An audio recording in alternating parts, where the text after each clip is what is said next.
الشباب كثير ناس بعت لي رساله قال سوي لنا فيديو مشان لم الشمل. قال لم الشمل وقفت، بس ولكن الواحد بده يوسع عيلته على حسابه، شو الاجراءات اللي لازمه؟ يعني اخذ الشغل قديش بدهم، مثال اخذ الشغل وراتبك لازم قديش. قال يعني لما الشمل وقفت يعني بلكي عندنا امل انه الواحد يوسع عيلته على حسابه.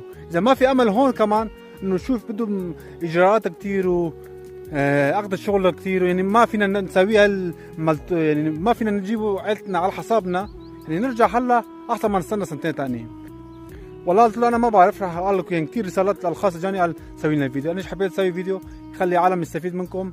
وفي ناس اكيد يعني في ناس كثير واسع عيلته على حسابه، اني يا ترى الواحد يقدر يوسع عيلته على حسابه، شو اجراءات وقديش بده اخذ الشغل، ونفس الوقت انه لازم اخذ الشغل قديش وقديش يكون راتبك حتى تقدر توسع عيلتك.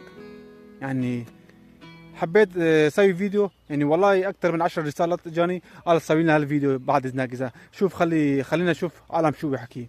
قلت له تكرم معكم، اتمنى حدا يفيدنا بالتعليقات انه شو اجراءات، اذا مشان اذا حتى هون ما في امل، يعني عالم يرجع يوم احسن من بكره. يعني لسه سنتين بده يوقف، يعني كثير ناس والله يعني هيك عم يفكروا يرجعوا، بس اذا في امل انه واحد يوسع عيلته على حسابه ما راح يرجع. ابوس روحكم، لا تنسوا اللايك ومتابعه ومشاركه، خلي عالم يشوف الفيديو بلكي يفيدنا وعالم كله يستفيد. والسلام.